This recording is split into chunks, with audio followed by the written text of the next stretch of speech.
हम आप लोगन के बीच में एक कजरी गीत भेज रहे हैं। हमके आशा नहीं विश्वास बा कि भैया बहनी बाबू से बड़ा बड़ा प्यार और दुलार मिले। तो हमारे गुरु बाबा पाल जी तनी आ जाएं और हम उनके माल्यार्पण कर लें।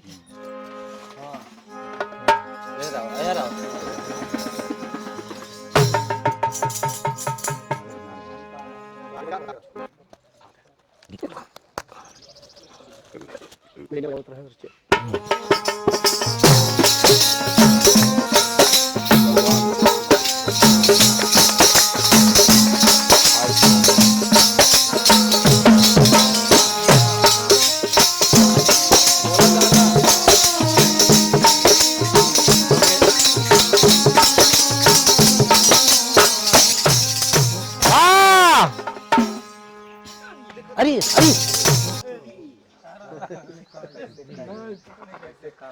का बा लगात नहीं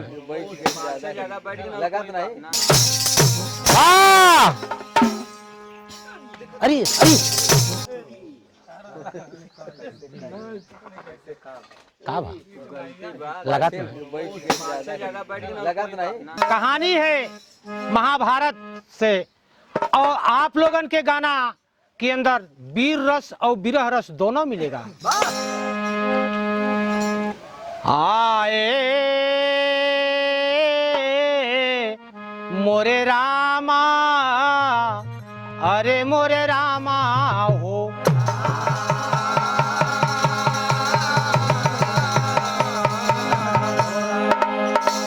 तो कृष्ण के संग में अर्जुन जाई औ कौरव दल जब खबर के पाई, दिए रचवाई चक्रा बिहू के किए का याद।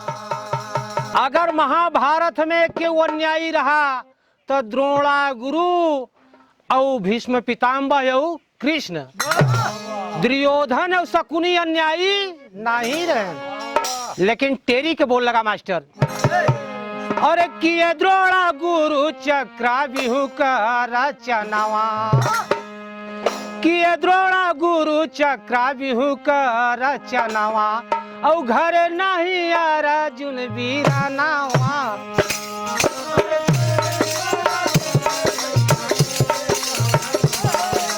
किए द्रोणा गुरु चक्रा बिहू का रचनावा, घर नहीं अर्जुन वीरनावा, वीरनवा नारे बाबू घर नहीं अर्जुन।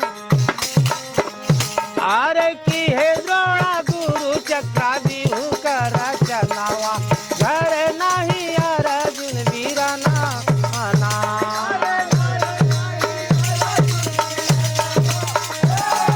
अरे वाह,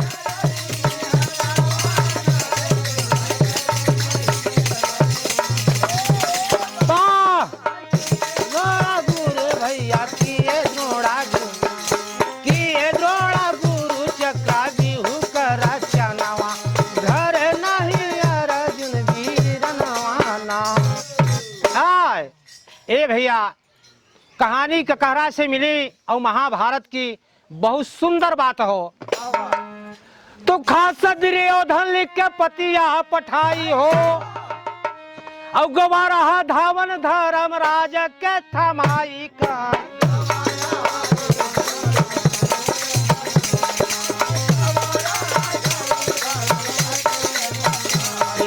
गवारा धावन धर्म राज के थमाई हो, झरवा घायल भये धर्म राज पाती जब पाई हो, चक्रा बिहू का लिखी रही पाती मेला। ए भैया धर्मराज के पास जिस समय धावन पाती लेके गए और पहुंचा के थमा दिले, पत्र के धर्मराज पढ़लेन देखलेन तो ऐसा जौन बा वहाँ मंडली वहाँ सभा के अंदर ऐसा हो गया और ऐसा मोह लटकाए के बैठत गए जैसे 15 दिन का खाना ही न खाए हैं। लेकिन उसी समय उसी क्षण लड़का अभिमन्यु आवत हो, सभा के अंदर पूछत हो, बहुत सुंदर बात पूछत हो और कहत हो का, अरे क्षण में अभिमन्यु आए धर्मराज के समनवा, क्षण में अभिमन्यु आए धर्मराज के समनवा, और घर नहीं अर्जुन वीर न माना।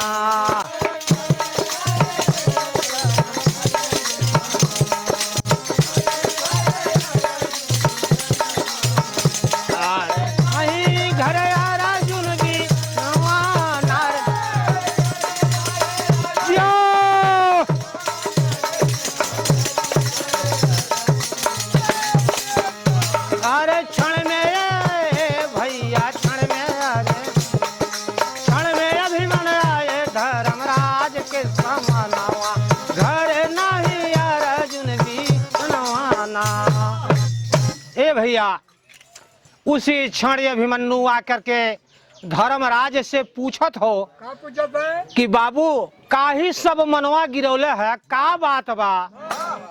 लड़का का दुसाहस देखिए, हिम्मत देखिए, बड़े बड़े वीर योद्धा सब मोह लटका के पेरुआ से बैठा है, लेकिन लड़का पूछत हो कि बताओ बाबू बात का बा?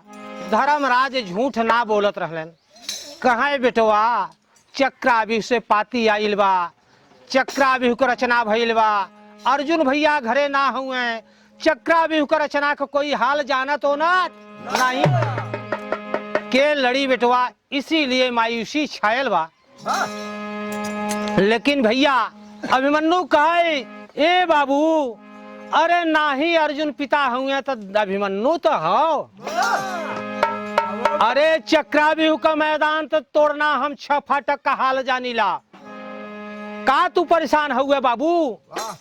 लेकिन धर्मराज कहे कहे बचवा, ई कैसे तू जाने था, हमें का विश्वास हो कि तू 6 फाटक का लिया जाना था हुआ? लेकिन बाबू लड़का बता रहा है 6 फाटक की हाल कैसे, कि जब माई के पेटवा में रहे हम जाई हो, और झटपट पिता अर्जुन भेदिया बताई का,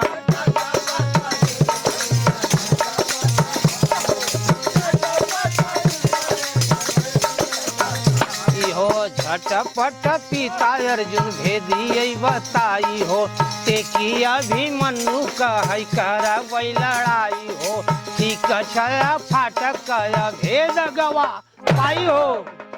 ए भैया लड़का कहे बाबू काहे चिंता करत हुए, अरे 6 फाटक का हलिया तो हम जानीला, लेकिन ए बाबू कहे बेटवा जब 6 का जाना था 7वां के तोड़ी, बगलिया बाबू भीम से न रहलन, कहा ए भैया ए भैया धर्मराज, अगर 6 फाटक अभिमन्यु तोड़ी 7वां तो हम तोड़ी।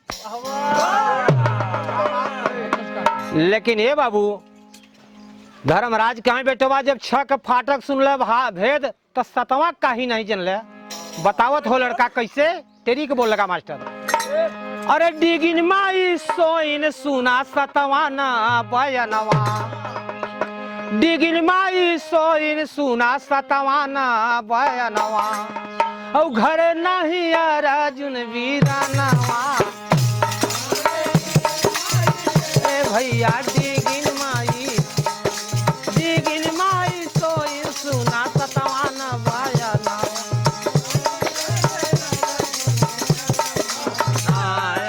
नहीं घर अर्जुन वीरानवा ना।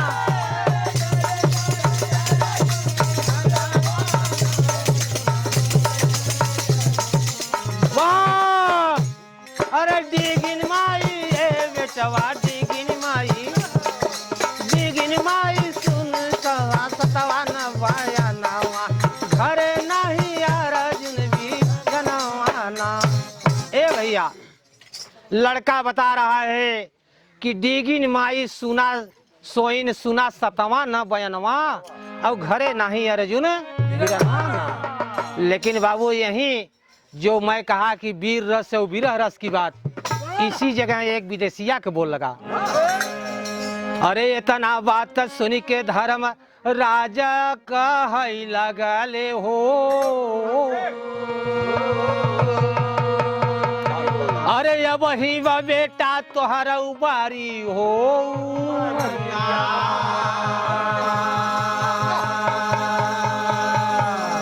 ए बाबू इतनी बात सुन के आंख बबूला हो गया लड़का अभिमन्यु। इतना वचन सुन के अभिमन तब कहै लागे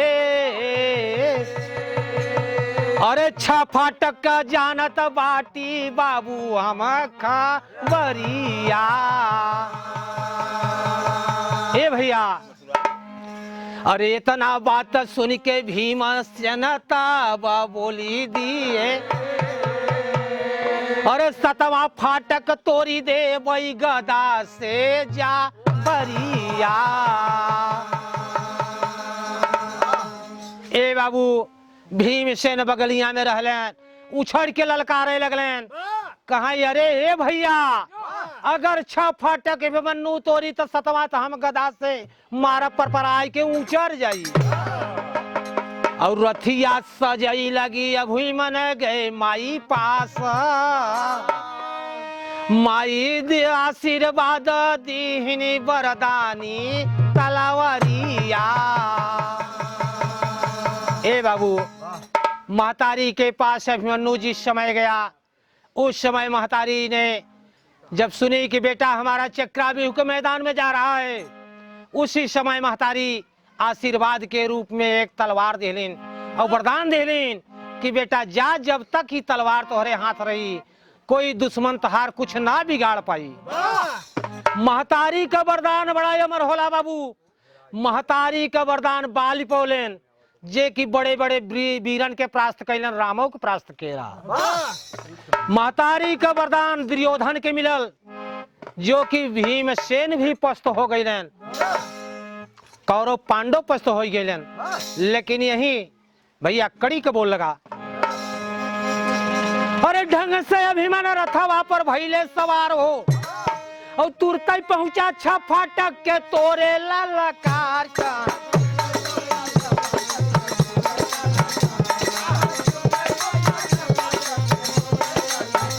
हो तुरंत ही पहुंचा छह फाटक के तोरे ललकार हो थे थर भये दुश्मन देखी अभिमन के लाचार हो द्रोणा गुरु कही दिए अभिमन से अत्याचार हो।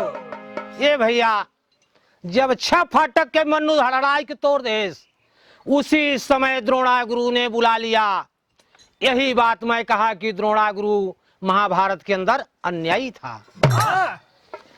बताओ दुश्मनी तो रही पांचों पांडन से लेकिन लड़का का कह रहा है अभिमन्यु। लेकिन ये बात अभिमन्यु का जानत रहलन द्रोणा गुरु और भीष्म पितामह और कृष्ण कि अभिमन्यु चोरी के लड़का हो कि हम नहीं कहते ही शास्त्र कहता।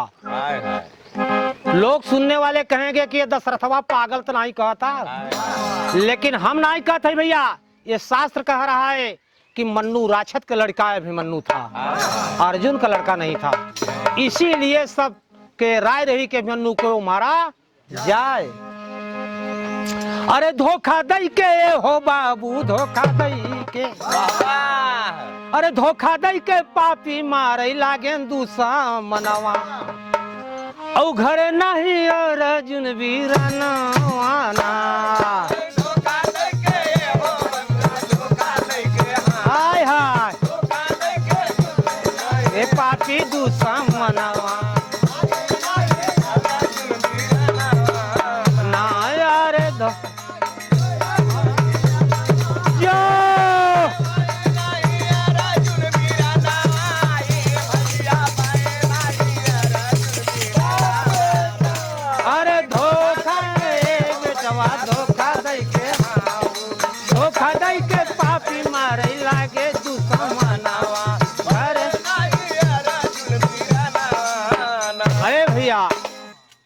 द्रोणा गुरु कहलन कहाँ आ बेटा मेरे गोद में बैठ जा लाल।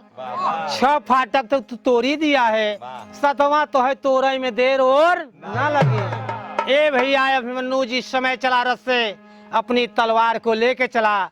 द्रोणा गुरु कहलन कहाँ बेटा तलवार अस्त्र शस्त्र के साथ किसी के गोद में नहीं बैठा जाता है। लड़का रहीसी में आई गया तलवार अस्त्र शस्त्र तीर कमान सब रख दिया रथ पर। अगर कोई धोखा दे के मारता है बाबू तो दुश्मन कभी नहीं मार सकता।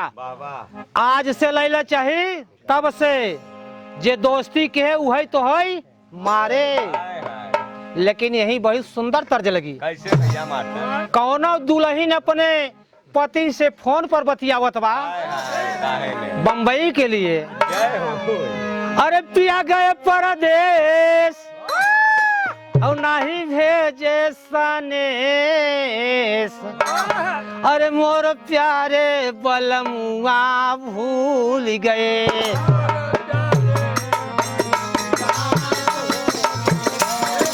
प्यारे बलमुआ भूल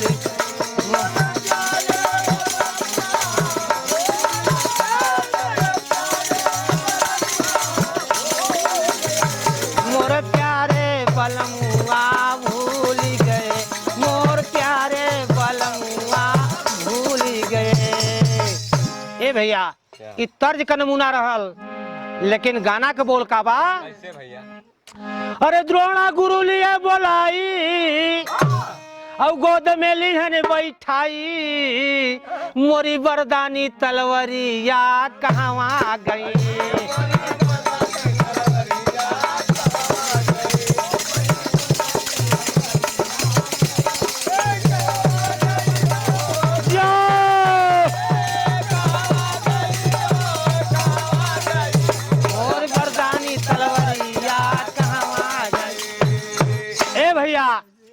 लड़का याद कर रहा है कि मेरी बरदानी तलवार आज अगर होता है तो हमें क्यों मारी और। लेकिन दूसरी बोल में किसको याद कर रहा है लड़का? बहुत ऊंची बात में बोल रहा हूँ।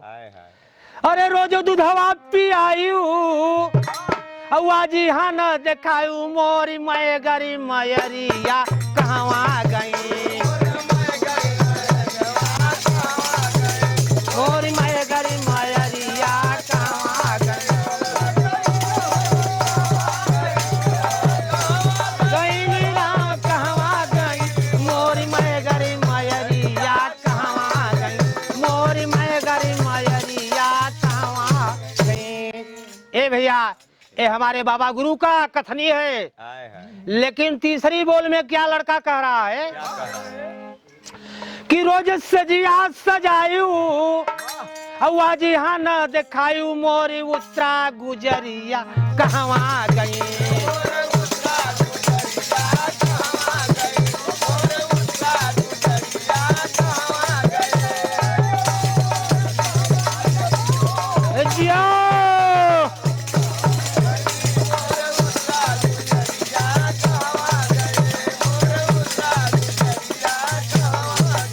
भैया लड़का कह रहा है इसी समय याद किया माई का कि माई रोज दूध तू पियाए रहू और आज यहाँ रणभूमि में कोई नहीं दिखा तो। उत्तरा के भी पुकारा कि कोई नहीं दिखा तो। लेकिन अंतिम में क्या किसको पुकार रहा है? जो आधा भीम देदास कैले। लेकिन कहत हैं कवि को लिखना क्या पड़ा? कैसे भैया? अरे कहाँ गया भीम दादा और बाकी बाटे तोहर वादा। तोहरी सेना लसीगरिया कहवा गई।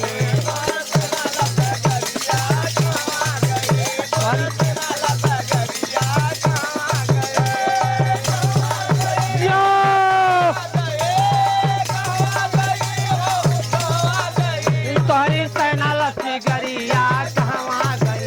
तोहरी सेना लसीगरिया कहवा गई। ए बाबू लड़का कह रहा है कि वारे भीम दादा अरे हम तो 6 फाटक के पार कई के यहाँ मारा जाता है तोहार तो भाई पता ही नहीं ना। लेकिन बाबू गाना का अंतिम बोल कड़ी में आजा मास्टर। गुरु ने हमारे कवि ने क्या लिखा? नासी द्रोणा गुरु लिया गोद में बैठाई हो। वही द्रोणा गुरु की मैं बात कर रहा हूँ जो अपराध और अन्याय किया। पकड़ के अगर केहू केहू के मरवावा था तो 1 के 4 लगन था दऊ लगे। अगर केहू केहू के पकड़ के मरवाता तो पापी महापापी होता। क्योंकि हम नहीं कहते शास्त्र कहत हो। नासी द्रोणा गुरु दिया अभिमन के मरवाई हो और पकड़ी के गोदिया में ली है बैठाई का।